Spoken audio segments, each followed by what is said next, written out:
Boa noite, meus jovens! Que saudade, hein? Depois da Semana Santa, e aí todo mundo muito descansado, prova amanhã. Primeiro, não esquecer de levar o trabalho, né? O trabalhinho vale 1 ponto a ser somado na prova. E um detalhe importante, a nossa prova vai ser em formato de estudo de caso. Esse estudo de caso terá 4 questões subjetivas e essas 4 questões podem ser feitas individualmente ou em dupla, assim como o trabalhinho também que vale 1 ponto, tá? Um detalhe importante. Primeiro conhecimento que a gente tem que ter em relação à prova é acerca do que seria, né, a nossa definição de cultura.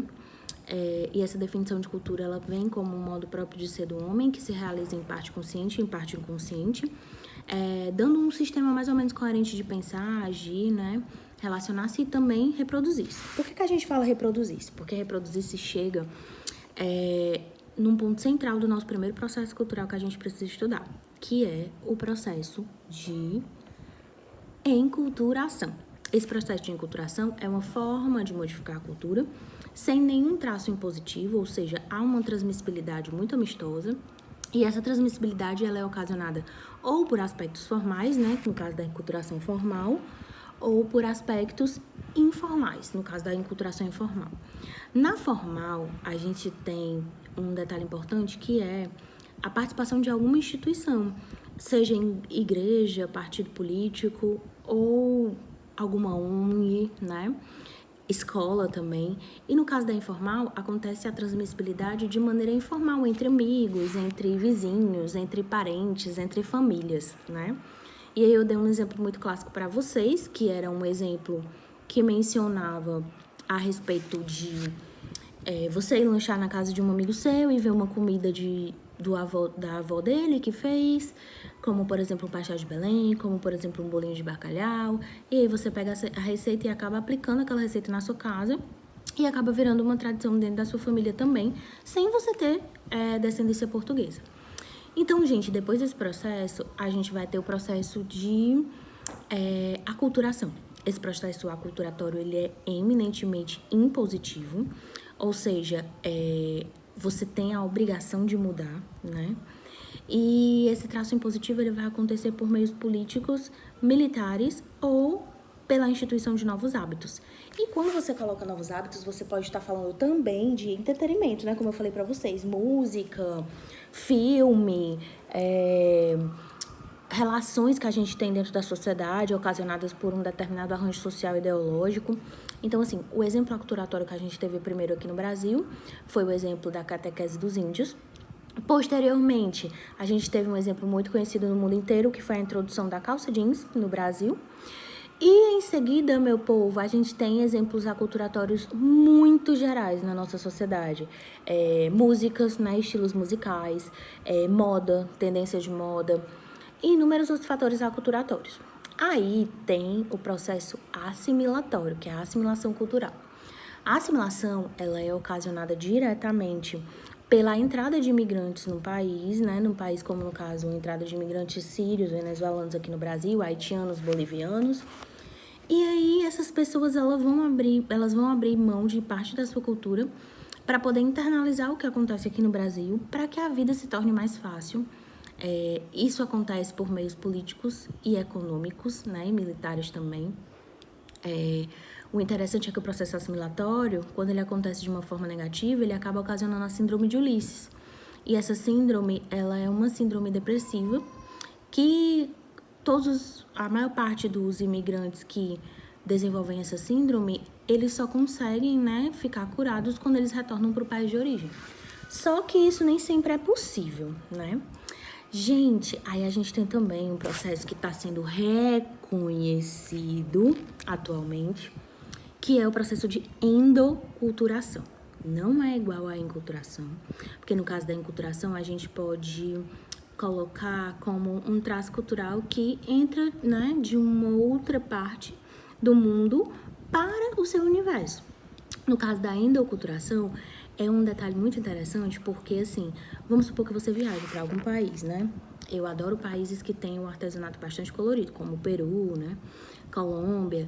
E aí, quando eu chego lá, eu compro inúmeras coisas para usar aqui. Tiaras, roupas, blusas, bolsas. Isso é o exemplo de endoculturação, ou seja, você se modificar internamente por conta daquele traço cultural e você aderir àquele traço aqui no seu país de origem. Isso é endoculturação. Meu povo, existe também a apropriação cultural e o colorismo, tá?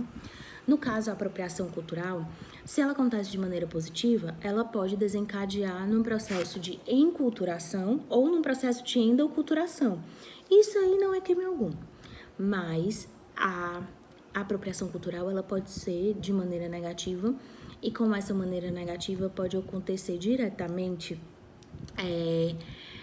o processo de apropriação negativa, como eu falei, e esse processo ele vai ser potencialmente danoso. Por quê? Porque ele trata a outra cultura de maneira discriminatória, vexatória, e aí sim a gente tem a incidência do direito.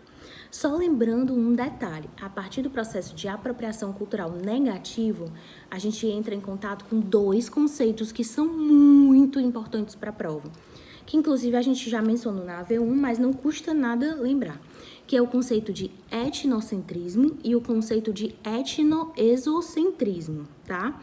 No caso do etnocentrismo, é mais ou menos nesse sentido. Você só enxerga a sua cultura como uma cultura boa no mundo, nenhuma outra presta, certo? Isso é o caso também de apropriação negativa, né?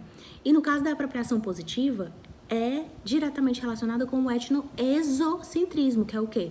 Você enxergar que não existe só a sua cultura e necessariamente você vai criar certas habilidades de entrelaços afetivos que vão fazer com que as culturas se entendam, né? É a mesma coisa a gente falar de cultura positiva e cultura negativa.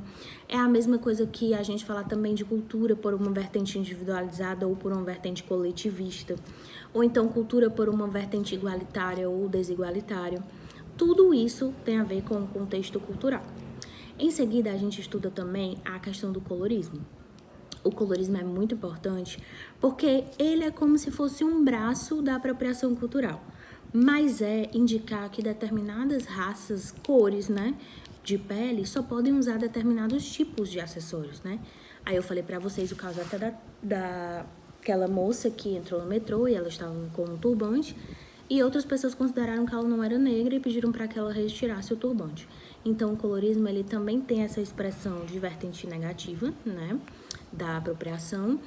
E, para fechar esses processos culturais, meu povinho, a gente diz que determinados processos culturais geram a incidência do direito e determinados processos culturais não geram. O que potencialmente gera é a aculturação, a assimilação, a apropriação negativa e o colorismo, né? Os outros, enculturação, ele não gera, endoculturação não gera, certo? E a apropriação cultural positiva também não vai gerar. A gente tem também a definição do que seria tradição e do que seria folclore. O traço tradicional ele é perpassado ao longo dos tempos e a gente tem aquele traço como parte do nosso cotidiano cultural. E o folclore não necessariamente ele vai ser perpassado porque aquelas informações remeteram a um passado muito distante que não tem mais a ver com a nossa cultura atual. A gente falou também da questão da diferença de cultura para a civilização, né? A gente viu que a cultura ela tem um traço jurídico mais material e a gente falou que a civilização tem um traço jurídico mais material, e a gente falou que a cultura tem um traço jurídico mais espiritual. E aí eu falei pra vocês até daquele caso do acidente da Gol, né? Do avião da Gol. Gente, outro detalhe. Depois disso, dessas referenciazinhas notórias e básicas, a gente vai entrar no que seriam os grupos sociais e no que seriam os movimentos sociais, tá?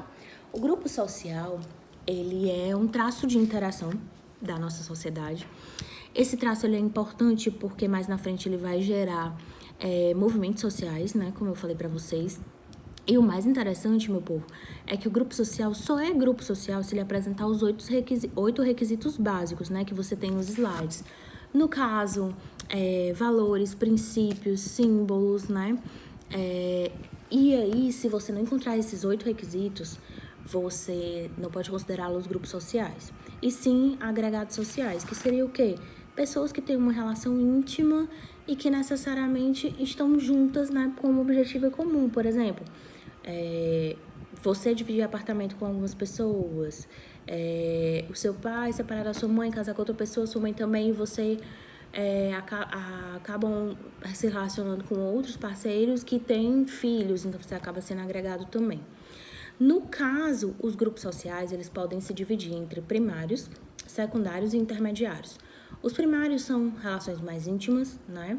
Os secundários são relações mais distantes e, portanto, parte de instituições, ou seja, primário, família, amigos, vizinhos, secundário, igreja, partido político, e tem um intermediário, que é aquele grupo que ele nem é primário nem secundário, como no caso as igrejas, ou como no caso as escolas, tá bom? Gente, aí tem a parte que a gente precisa saber dos movimentos sociais. Os movimentos sociais, eles são atos combativos, né, de mobilidade urbana. Essa mobilidade, ela vai pleitear um direito que não existe dentro da sociedade ainda, ou que ele existe, mas não tem efetividade, tá? No caso da população LGBTQI+, eles lutam, né, por essa questão da igualdade de gênero, né? E no caso do feminismo, eles lutam também pela igualdade de gênero, mas eles têm critérios também, né, que são diferenciados em relação ao movimento LGBTQI+. Os movimentos sociais, gente, eles podem se confundir com movimentos simbólicos, tá? Movimentos simbólicos não são movimentos sociais. Movimentos simbólicos são atos, né, que são ocasionados para lembrar, para fazer menção aos movimentos sociais. Por exemplo, no caso do movimento a favor, né, do diagnóstico precoce do câncer de mama, esse é um movimento social. No caso, o movimento simbólico é o Outubro Rosa, da mesma forma que o movimento LGBTQI+, o movimento simbólico é a Parada Gay, certo? E inúmeros outros exemplos. E aí, por fim, os movimentos sociais, eles podem se dividir, né, em classes, né, em tipos de movimentos sociais. Existem os reivindicatórios, né, que são aqueles que reivindicam direitos. Existem os políticos, né, que são aqueles que têm um viés político, de cunho ideológico. E os de classe, né, que são relacionados a determinadas classes sociais. No caso, um grupo social, ele pode participar de um tipo, pode participar de 2 ou até de 3, tá? No caso do movimento feminista, a gente vê que eles participam de 3, né? Ele participa de 3. Por quê? Porque ele é tanto reivindicatório, porque ele reivindica a questão da igualdade de gênero. Ele pode ser político, porque ele também reivindica a maior participação da mulher na política. E pode ser de classe, porque ele também reivindica, né, a condição laboral da mulher condizente com a condição laboral do homem. Ou seja, se existe um professor que dá o mesmo número de horas que eu, trabalha com o mesmo cargo, tem a mesma titulação que a minha, ele tem que ganhar o mesmo tanto da hora-aula que eu ganho, tá? Então, gente, a nossa matériazinha é essa, é uma matéria que é boa de se trabalhar nos casos concretos. E aí a gente se vê a partir de amanhã para fazer as provas. Quem não for na primeira chamada, pode levar o trabalho na segunda chamada, que fica tudo resolvido. Um beijo, meu povo!